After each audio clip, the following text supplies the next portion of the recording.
who. Cut! Hold everything. Ladies and gentlemen, I'm awfully sorry to interrupt this programme, but we've just had a letter from a viewer. It's a Mr. Norman Voles from Gravesend.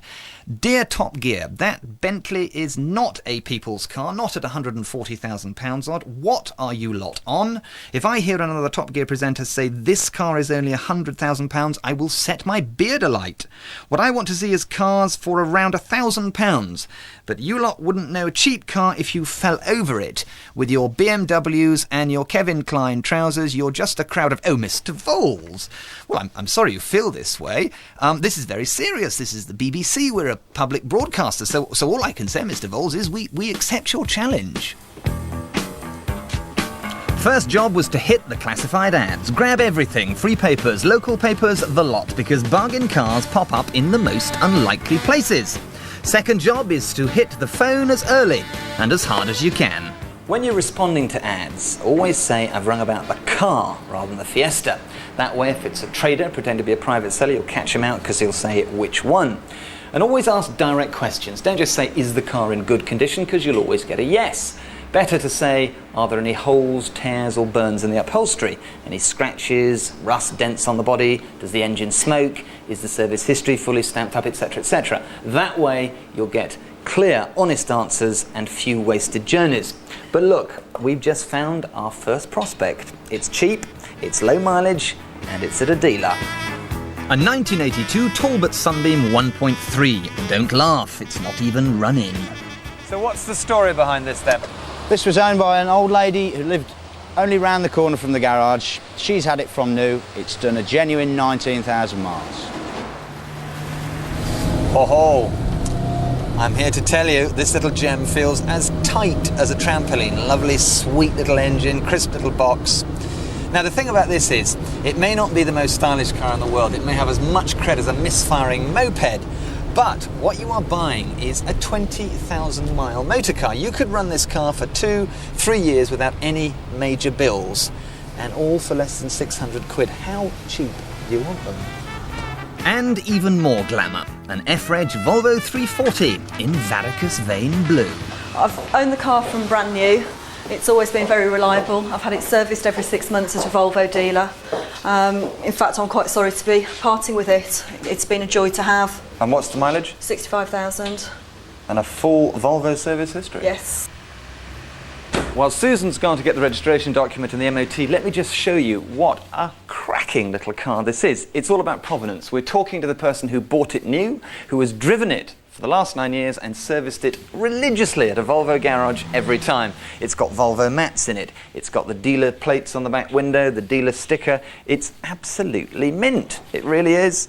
Lovely virgin engine compartment, never been stuffed. They honestly don't come much better than this. But don't just inspect cars under strip lights, because they can make them very shiny. Go outside.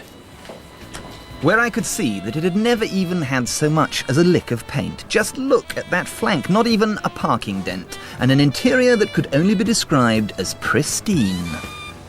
With something as genuine, unmolested, and as original as this, you have to be quick. Cars this good do not hang around. And don't forget those little cards in newsagents and post office windows. They're a rich source of budget bangers. Look what I found, 1961 Morris Oxford. One retired owner, very good condition, low mileage, 1,500 quid. I like the one retired owner and the low mileage. 1,500, it's a bit over our budget, but if you don't look, you don't buy. Well, dash my buttons. Ladies and gentlemen, seat covers from new, 16,700 miles. The smell of the 60s. Fins, lashings of chrome, and a spare wheel that's never even been on. And there's a furlong of original documentation in here. We've got all the old MOTs, a service book stamped up to 12,000 miles, and even the original sales invoice from 1961, £887, 13 shillings and 10 pence. But we're too late. She's already been sold for the asking price of 1,500 quid, and I am gutted.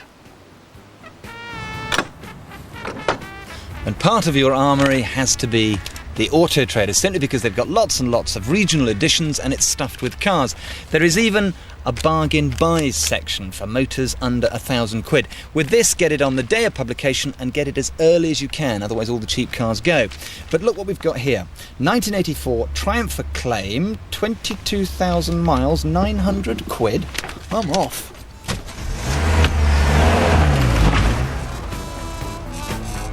Only fools dismiss cars because they're not cool Britannia. Motors like Triumph Acclaims are driven sensibly by sensible types who cherish their chariots. Looks like a little Minter. Yes, I know it's hearing aid beige, but have you seen this body?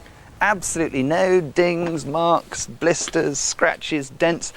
And it's an Acclaim, the car that saved British Leyland. It's a Honda underneath, so endlessly reliable.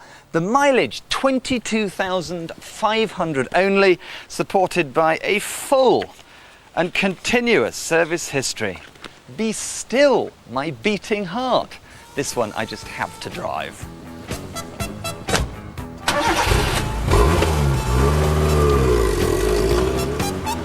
Watch the mirror for a vapour trail of oil-burning blue smoke. Listen for any knocks, rattles or banging.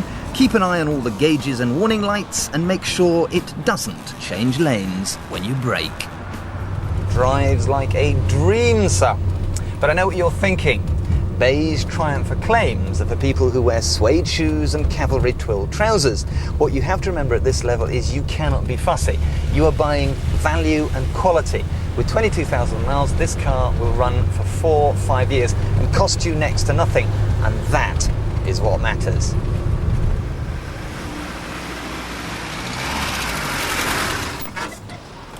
But if that's too much of an antique for you, how about this? 90G, 1,400 quid. And it's a Volkswagen, so it'll last forever. A 76,000 mile 1.3 CL Polo with a fresh interior that had worn its miles well. There were more owners than I would have liked and signs of a few paintwork repairs, but you could go a lot further and fare a lot worse. Remember the golden rule, mileage is all, because cars with service histories and genuine mileages are the bangers to buy. So, if you're on a reduced budget, don't whinge at me, because as I hope we've ably demonstrated, there's a cornucopia of low-mileage, original, surprisingly cheap cars out there. They take some finding, but as long as you're ingenious, quick and cute, you too can join that happy band who measure out the cost of their motoring in hundreds, not thousands.